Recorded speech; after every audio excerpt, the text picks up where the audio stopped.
హ్మ్. ఇక చాలామంది కొంతమంది ఏమనుకుంటారంటే జనంలో నేను చాలా గొప్పవాడిని, నన్ను మించినోడు లేడు, నేను నోట్లోంచి ఒక్క మాట మాట్లాడితే శపిస్తే వాడు సర్వనాశనం అయిపోతాడు, నేను దీవిస్తే వాడు కోటీశ్వరుడు అవుతాడు అని చెప్పి ఇలాంటి ఫీలింగ్లు వాడు నేనే గొప్పవాడిని అని అనుకుంటారు చాలామంది. కానీ నేను కూడా అనుకుంటా నేనే గొప్పవాడిని అని.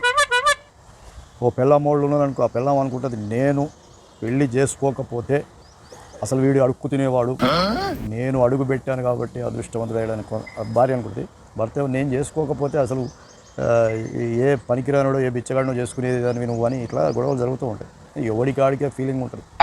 ఈ మధ్య వాడు ఓ ఫ్రెండ్ చెప్పాడు, ఏమంటున్నాడంటే నేను ఈ మధ్య ఒకటి కలిశాడంట.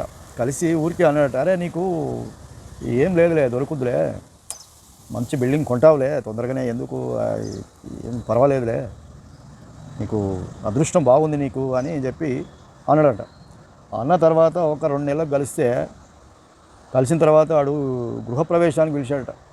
గృహప్రవేశానికి పిలిస్తే ఏందారా అప్పుడే గృహం కొన్నావారా ఇల్లు అని అంటే, అరే ఆ, నువ్వు అప్పుడు అన్నావు కదా, అందుకే నాకు అసలు ఎట్లనో కలిసి వచ్చింది, పెళ్లి చేసుకుంటే అత్తగారికి ఒకతే కూతురు, అందుకోసమే ఆ ఇల్లు ఇక నాకే కదా, ఒకటే కూతురు, అత్తమామ చచ్చిపోతే నాకే కదా అని చెప్పేసి అతను ఇప్పుడే గృహప్రవేశం లెక్క పోతున్న లోపలికి. వాళ్ళు సచ్చిర్రా అంటే వాళ్ళు ఇంకా చావలే కానీ సచ్చినంగా చేసుకునేది ఎందుకు, వాళ్ళు ఉన్నప్పుడే చేద్దామని చేసిన అన్నాడు.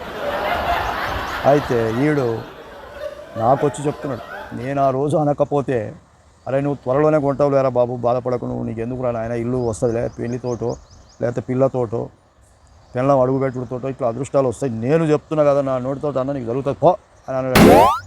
ఆ రోజు ఎందుకన్నావు అని, అట్లా ఎందుకన్నావు, నీకు ఎందుకు అనిపించిందంటే, ఏం లేదు వాడు కోటర్ అడిగితే ఇస్తాడు, అందుకనే నేను అని ఎప్పుడు ఉబ్బిచ్చినా అని లేపినా కానీ కోటర్ ఇస్తాడు, ఆ కోటర్ కోసం డైలాగ్ వేసేసరికి ఆయనకి నిజంగానే ఆ పెళ్ళి కుదిరి అది కలిసి వచ్చిందట. అన్న నువ్వు అనడం వల్లనే అన్నాడు. నిజమే కదా, నేను అనకపోతే నిజంగా ఆయనకి రాకపోవు అన్న, అది వాస్తవం, వాడు అనడం కాదు. ఇప్పుడు నేను కూడా అంటున్నా, నీకు చెప్తున్నా, నీకు కాదు అసలు 10-15 మందికి చెప్పినా నీకు ఒకరికి ఇప్పుడు చెప్తున్నా, నిజమన్నా ఇది వాస్తవం. నేను ఇలాంటిది చాలామందికి జరిగినాయి, అట్లా నేను మాట్లాడితే దొరికిపోతాయి, ఏదైనా అయిపోతుంది. ఇంత కావాలని అంటే నేను అన్నా, నాకు ₹1,00,00,000 ఇవ్వమన్నాడు ఆయన, నేను జీవితంలో సెటిల్ అయిపోతాను, నాకు ఊరికే ఈ జీతాలు చేసుడు నెల నెల బాగుండదు, ఇలా అనరాదు అన్నాడు. పో నీకు ₹1,00,00,000 దొరుకుతాయి పో, నీకానన్నా ఏమన్నా నువ్వు ఇంత క్లోజ్ ఉన్నావు అందరికీ నోటితోటి అంటే అందరు జరిగిపోతుంది, నీకానన్నా అన్నాడు.